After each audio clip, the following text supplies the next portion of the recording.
Hola, yo soy Fabiola Piñero y hoy les voy a hablar sobre el Código de Ética del Psicólogo desde el artículo 1 hasta el 38. Artículo 1. El presente código es de obligatorio cumplimiento para todo psicólogo que ejerza la profesión en territorio venezolano. Ningún colegio de psicólogos podrá promulgar normas deontológicas profesionales que contrarien o menoscaben en cualquier forma las establecidas en este código. Artículo 2. También son obligatorias para el psicólogo las disposiciones contenidas en la Ley de Ejercicio de la Psicología y en los reglamentos, acuerdos, resoluciones y demás decisiones de la Federación de Psicólogos de Venezuela, del colegio en cuya jurisdicción ejerza la profesión y del Instituto de Prevención Social del Psicólogo. Artículo 3. Quien infrinja las disposiciones de este código será procesado según las pautas que establezca el respectivo reglamento disciplinario y sancionado en la forma prevista por la Ley del Ejercicio de la Psicología y por el reglamento de esta. Analizando el Código de Ética de los Psicólogos en Venezuela, llegamos a la conclusión de que en el artículo 1 y en el artículo 2 nos explican que el psicólogo está obligado a cumplir con este código. Es más, si llegan a infringir con una de estas reglas, nos explican en el artículo 3 que serán sancionados. Un ejemplo hipotético podría ser este. Llega María a la consulta de Juan y María nunca ha ido a un psicólogo. Juan se enamora de ella y le dice a María que bueno, que la terapia como tal va a ser sin ropa. María se desviste porque nunca ha ido a un psicólogo y lo ve como algo extraño, pero cree que es parte de la terapia. ¿Qué sucede con esto? María llega a su casa y le comenta a su hermana, y su hermana, que sí ha ido a un psicólogo, le dice a María que no está correcto y que hay que denunciar al psicólogo, o sea, a Juan. Juan es denunciado y a Juan le quitan la licencia y además de esto tiene que cumplir con cargos penales. Entonces, bueno, esto es lo que puede suceder cuando un psicólogo infringe en una de estas reglas y más si es de ese tipo. Artículo 4. El ejercicio de la psicología constituye una profesión eminentemente digna y humana. Artículo 5. El psicólogo está obligado a ejercer su profesión en condiciones morales y materiales que garantice la calidad científica de la misma y los eminentes fines humanos que deben caracterizarle. Artículo 6. Fuera del ejercicio de la psicología y aún en el ámbito de la vida privada, el psicólogo debe mantener en alta estima su propia dignidad personal y profesional. Analizando los artículos 4, 5 y 6, llegamos a la conclusión de que los psicólogos tienen que ejercer en condiciones morales y materiales que garanticen el ejercicio de los mismos. ¿Qué quiere decir esto? Que el psicólogo no puede ser una cosa fuera del consultorio y dentro del consultorio otra cosa. Tienen que mantener el equilibrio y ser ellos mismos siempre. Artículo 7. Las sanciones aquí previstas se aplicarán sin perjuicio de las acciones civiles y penales a que haya lugar. Artículo 8. Son deberes éticos esenciales de la profesión del psicólogo la probidad, la independencia, la generosidad, la objetividad y la imparcialidad. También lo son la fraternidad, la libertad, la justicia y la igualdad, más el respeto por los derechos inherentes a la persona humana, consagrados en la Carta de los Derechos Humanos y en la Declaración de Principios de los Colegios Profesionales Universitarios. Artículo 10. Al igual que la honradez moral, la honradez intelectual es un deber ético esencial del profesional de la psicología. Si en el fondo aquella constituye un escrupuloso respeto por las reglas de lo justo, esta última constituye un respeto escrupuloso por la verdad que en el psicólogo siempre debe manifestarse en el ejercicio de todo quehacer profesional. Artículo 11. El psicólogo debe presentar la información psicológica de manera objetiva y precisa. Artículo 9.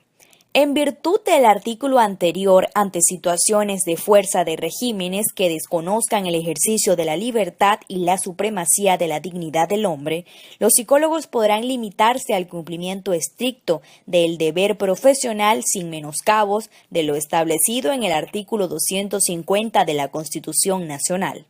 Analizando los artículos 8, 9, 10 y 11 del Código de Ética, llegamos a la conclusión de que el psicólogo tiene que trabajar con probidad, con independencia, tiene que ser generoso y bondadoso con sus pacientes, tiene que tratar de ponerse del lado de la otra persona para poder entenderlo y ser humano ante todo.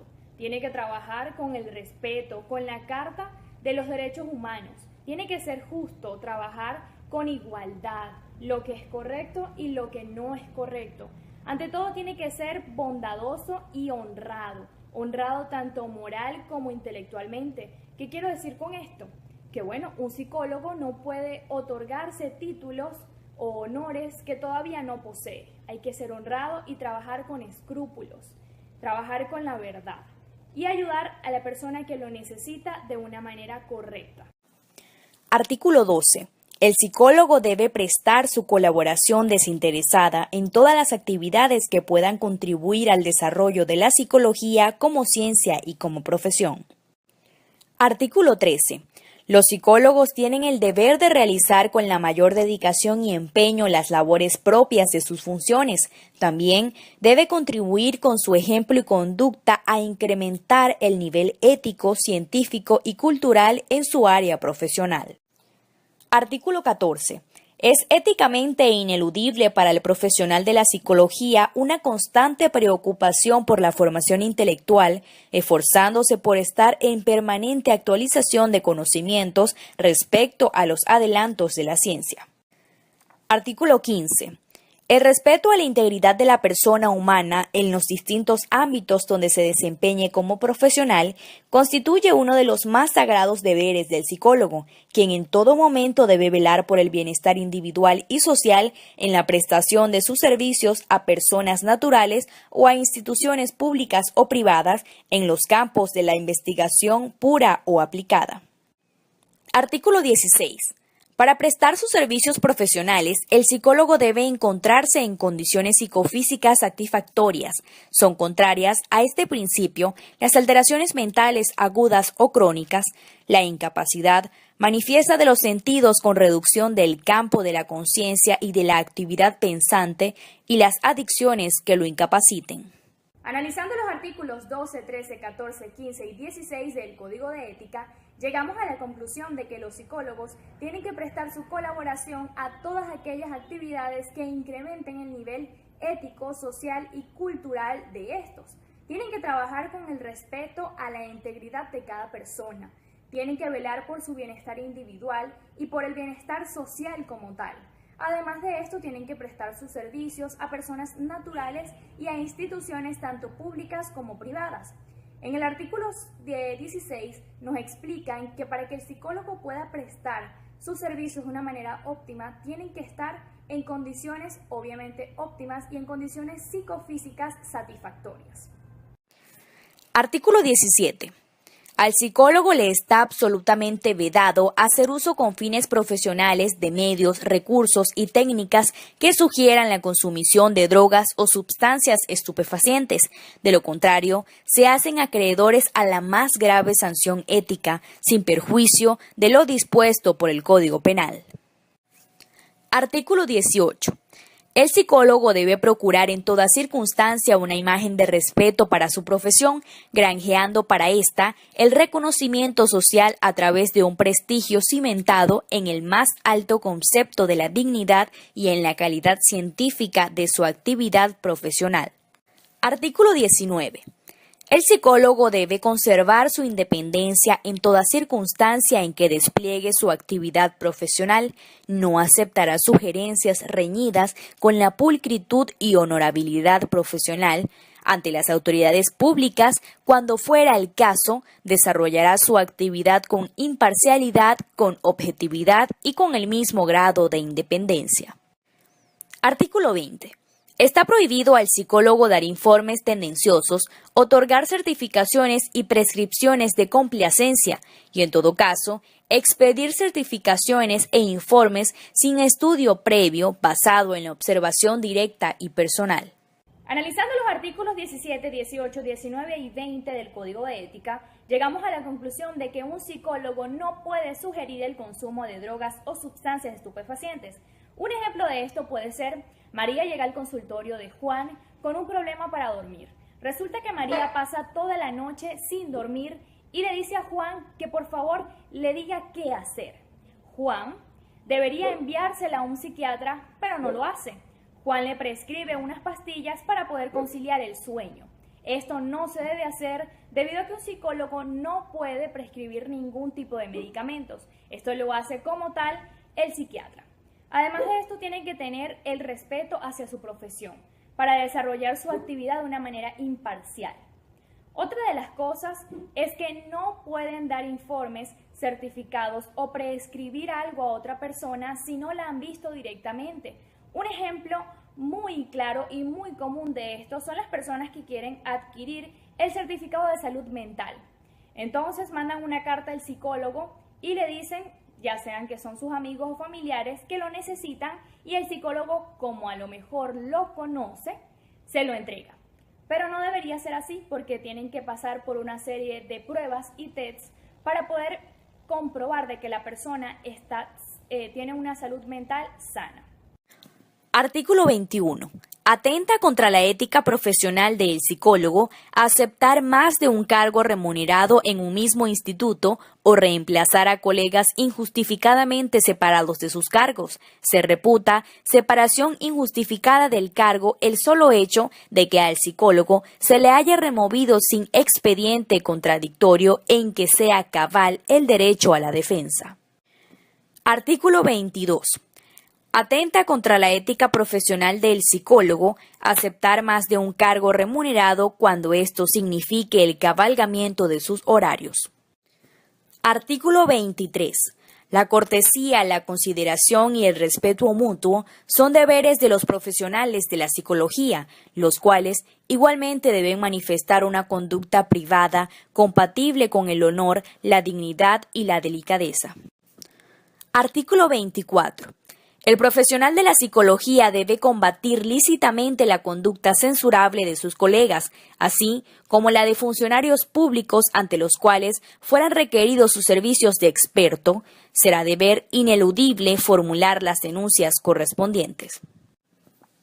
Artículo 25.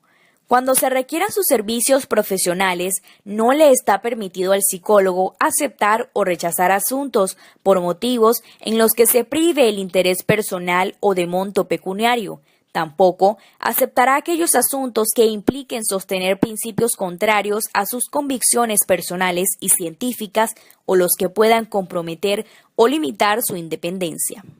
Analizando los artículos 21, 22, 23, 24 y 25, llegamos a la conclusión de que los psicólogos no pueden aceptar más de un cargo remunerado en la misma institución, ni mucho menos reemplazar a un colega que haya sido despedido sin motivo alguno. También deben combatir lícitamente la conducta censurada de algún colega o de funcionarios públicos. Esto quiere decir que aunque sea su amigo, su colega no puede complacer o aceptar esos hechos que no son buenos para la psicología, que no están dentro del parámetro de lo aceptable y de lo correcto. También no le está permitido aceptar o rechazar asuntos por motivos personales o económicos. Es decir, si la persona ya tiene todas sus horas completas de trabajo, no puede excederse porque si no, no daría la terapia correctamente. Artículo 26. El psicólogo debe prestar atención con igual grado de celo profesional a todos los consultantes, sea cual sea su nacionalidad, raza, sexo, edad, credo religioso, ideas políticas o posición social. Artículo 27.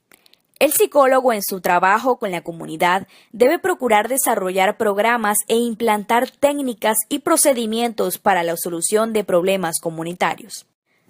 Artículo 28. Al psicólogo empleador o en el ejercicio de sus funciones ejecutivas en entidades públicas o privadas, le está vedado basar las contrataciones, entrenamientos o promoción de los empleados en discriminación por motivo de raza, sexo, nacionalidad, posición social, ideas políticas o religiosas o por motivos de amistad. Artículo 29. Se considera reñido con la ética que el psicólogo ejerce al mismo tiempo que esta profesión cualquier otra ocupación incompatible con la dignidad profesional. Artículo 30. No está éticamente permitido que el psicólogo se atribuya o sugiera calificaciones personales o títulos que no posea. Analizando los artículos 26, 27, 28, 29 y 30 del Código de Ética, llegamos a la conclusión de que los psicólogos deben prestar sus servicios a todo aquel que los necesite, sin importar su raza, su sexo, sus ideales políticos, su edad o su posición económica, y más aún si trabajan en una empresa y se valen de estas creencias para poder hacer contrataciones. Esto no se debe hacer porque a esto se le llama racismo. Además de esto, los psicólogos también deberían ayudar a una comunidad como desarrollo personal y también tener disponibilidad para sus pacientes, tener el tiempo para cada uno de ellos. Y vamos de nuevo con los escrúpulos, porque no está permitido atribuirse esas calificaciones o esos títulos que no les pertenecen o que todavía no los tienen. Artículo 31. Incurre en grave falta a la ética el psicólogo que individualmente o en colusión cause daño al consultante o a terceras personas mediante el uso de la profesión. Artículo 32. Debe procurarse la prestación gratuita de servicios psicológicos a personas en escasos recursos económicos que así lo soliciten. En su defecto, el consultante deberá ser remitido a centros de atención gratuita o beneficiarse con el dispuesto por el Colegio de Psicólogos en la materia. Artículo 33. La ética profesional impone al psicólogo abstenerse de minusvalorar a sus colegas y le prohíbe valerse del eventual conocimiento de aspectos relativos a la vida privada de estos para causarles daño o desprestigio profesional o personal. Artículo 34. No podrá ejercerse la profesión de psicólogo en forma regular y permanente en una entidad federal distinta a aquella a donde habitualmente el psicólogo ejerce su profesión, a menos que efectúe la notificación previa al colegio respectivo y deberá acatar las disposiciones de ese colegio. Artículo 35. El psicólogo que por cualquier circunstancia deje de ejercer la profesión o cambie de jurisdicción debe participar al colegio de psicólogos de la localidad donde venía ejerciendo hasta entonces. Artículo 36. Los psicólogos que desempeñen cargos ejecutivos o disciplinarios en la Federación de Psicólogos de Venezuela o en los colegios de psicólogos deben acatar las decisiones tomadas por la mayoría de votos dentro de los organismos gremiales nacionales o regionales. Los disentimientos de cualquiera de los integrantes podrá hacerse en los medios de comunicación internos o públicos del organismo al cual pertenezca. Analizando los artículos 31, 32, 33, 34 y 35, llegamos a la conclusión de que los psicólogos ayudan a las personas y no las lastiman ni psicológicamente ni físicamente. Además de eso, el psicólogo debe procurar ayudar a esas personas de escasos recursos, brindarle esas terapias que necesitan y, en caso de no poder por cualquier circunstancia, remitirlo a algún centro de ayuda que sea pública para que pueda terminar su tratamiento en esta.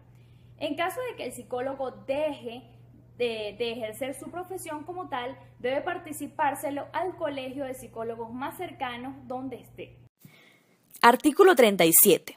El psicólogo goza del derecho de usar la prensa para anunciar el ejercicio de su profesión, a condición de que lo haga con moderación y seriedad, previa autorización del colegio respectivo, a cuya junta directiva corresponderá estudiar y apreciar el texto, toda su sujeción a las pautas señaladas en el artículo siguiente. Artículo 38. A los fines de ofrecer sus servicios profesionales a través de la prensa, el psicólogo debe a. Elaborar el aviso correspondiente en el cual debe indicarse nombre y apellido, la especialidad si la hubiera, la dirección, el teléfono, el horario de trabajo e indicar su número ante la Federación de Psicólogos de Venezuela. B. Someter el aviso al visto bueno del colegio, lo cual constará en el mismo texto. C. Las dimensiones del aviso de prensa se ajustará a la práctica que usualmente rige para la oferta de servicios profesionales en directorios profesionales del diario que se anuncie. Por último tenemos el artículo 37 y 38, donde especifica que el psicólogo tiene derecho a usar prensa para anunciar el ejercicio de su profesión con la condición de que lo haga de manera moderada y con seriedad, respetando algunos parámetros que se le imponen. Muchas gracias. Parágrafo único. Los avisos de prensa para anunciar establecimientos destinados al ejercicio de la psicología se someterán a lo ya expresado respecto al aviso individual de los profesionales, indicándose la identificación del psicólogo responsable por ese establecimiento. En estos casos, el tamaño del aviso de prensa se ajustará a la práctica que usualmente rige para estos casos.